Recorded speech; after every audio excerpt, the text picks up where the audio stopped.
វីដេអូមុនបងប្អូនបានឃើញពីរបៀបនៃការផលិតយ៉ាអូនៅផ្ទះដោយខ្លួនឯងរួចហើយក៏មានបងប្អូនយើងមួយចំនួនឆ្ងល់ថាហេតុអីក៏មិនញ៉ាំទឹកដោះគោស្រស់ហ្មងទៅហេតុអីបានញ៉ាំធ្វើយ៉ាអូនំពិបាកអីចឹងណាបងប្អូនអញ្ចឹងថ្ងៃនេះដែរខ្ញុំនឹងប្រៀបធៀបលក្ខណៈពីនៅពេលដែលយើងញ៉ាំទឹកដោះគោស្រស់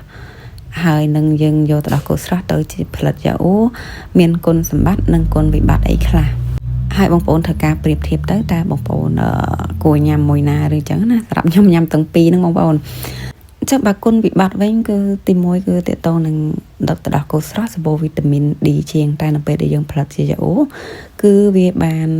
បាត់បង់ហើយបងប្អូននៅសល់តិចជាងទឹកដោះគោស្រស់ហើយតកតងទៅនឹងការរសជាតិញ៉ាំទឹកដោះគោស្រស់គឺឆ្ងាញ់ជាងយ៉ាអូទៅតាមអ្នកចូលចិត្តបងប្អូនតែបើទឹកដោះគោស្រស់មួយកំប៉ុងយើងស្រួលញ៉ាំទេតែបើយ៉ាអូវាមានរសជាតិជូរចឹងណាបងប្អូនតែបើនិយាយពីគុណសម្បត្តិគឺវាមានច្រើនគឺតកតងនឹងខ្ញុំចង់បានពី yogurt គឺតកតងទៅនឹង probiotic ព្រោះដោយសារតែខ្ញុំគឺជាអ្នកដែលពិបាករំលាយអាហារអញ្ចឹងខ្ញុំត្រូវការ probiotic ពីយ៉ាអូពីខ្លះខ្ញុំយកពីជ្រក់អីចឹងទៅព្រោះវាធ្វើឲ្យកាពះពោះវៀនរបស់យើងមានផាសុខភាពមានដំណើរការល្អអញ្ចឹងបងប្អូនហើយតកតងនឹងការស្រូបយកអញ្ចឹងតកតងនឹងការស្រូបយកគឺយ៉ាអូគឺ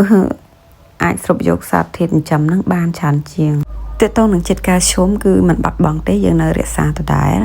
ការរំលាយអាហារគឺ yogurt ល្អជាងសុខភាពពោះវៀនក៏យ៉ាអូល្អជាងហើយតើតើនឹងការរក្សាទុកក៏ល្អជាងដូចគ្នាយ៉ាអូល្អជាងដូចគ្នាបានរយៈពេលយូរអញ្ចឹងណាបងប្អូនបើយើងក៏លេចទៅមើលប្រូតេអ៊ីនក៏នៅក្នុងយ៉ាអូច្រើនជាងនៅក្នុងទឹកដោះគោស្រស់ដែរបងប្អូនអញ្ចឹងតើវាអាស្រ័យទៅលើគោលបំណងដែលបងប្អូនគាត់ចង់បានបើសិនជាបងប្អូនថាត្រូវការវីតាមីន D ច្រើនជាងចឹងបងប្អូនញ៉ាំទឹកដោះគោស្រស់ទៅតែគោលដៅរបស់ខ្ញុំញ៉ាំយ៉ាអូគឺដើម្បីបានprobiotic ពីយ៉ាអូព្រោះខ្ញុំបើសិនជាខ្ញុំអត់ញ៉ាំយ៉ាអូទេ3ទៅ4ថ្ងៃបើខ្ញុំបត់ជើងម្ដងអញ្ចឹងវាពិបាកក្នុងការស្រកគីឡូក៏ដូចជាពិបាកក្នុងការដែលយើងស្រូបយកសត្វធាតុចិញ្ចឹមទៅប្រើប្រាស់ក្នុងរាងកាយបានល្អមិនថាកាពះពោះវៀនយើងដំណើរការល្អអញ្ចឹងណាបងប្អូនអញ្ចឹងនៅពេលដែលយើងញ៉ាំយ៉ាអូយើងមិនត្រូវបន្ថែមជាមួយនឹងផ្លែឈើអីនឹងទៀតអញ្ចឹងប្រភេទបន្លែផ្លែឈើគឺជាប្រភេទ prebiotic ហើយយ៉ាអូគឺជាប្រភេទ probiotic ពេលខ្លះយើងញ៉ាំបន្លែច្រើនមែនជាប្រភេទ prebiotic មែនប៉ុន្តែបើសិនយើងខ្វះ probiotic ជាមេរោគល្អៗដើម្បីជួយរំលាយអាហារនេះទៀតសោតក៏ធ្វើឲ្យការរំលាយអាហារក៏ដូចជាស្រូបយកសារធាតុចិញ្ចឹមរបស់យើងអត់បានល្អដូចគ្នាដែរបងប្អូនបន្លែនេះគឺខ្ញុំរៀបចំពីល្ងាចទុកក្នុងទូទឹកកកស្រាច់ភ្ញាក់ឡើងខ្ញុំយកទៅវាមកចំហុយជាការស្រាច់អញ្ចឹងយ៉ាអូមុននឹងយើងដាក់មេវាចូលយើងកុំភ្លេចទុកឲ្យវារៀងអ៊ុនតិចសិនហើយកេះស្នោយើងដាក់ទឹកក្តៅអ៊ុនដូចគ្នាយើងដាក់វាចូលបិទគម្របឲ្យជិតចឹងពេលព្រឹកឡើងខ្ញុំយកបន្លែចេញពីទូទឹកកកនឹងមកបន្ទាប់មកទៅខ្ញុំដាក់ដាំឆ្នាំងនឹងឲ្យក្តៅឲ្យទឹកពុះសិនខ្ញុំរកពេលហ្នឹងខ្ញុំយកពេលហ្នឹងមកលាងពងមាន់អញ្ចឹងនៅពេលដែលលាងពងមាន់ហើយខ្ញុំចាប់ផ្ដើមទៅមើល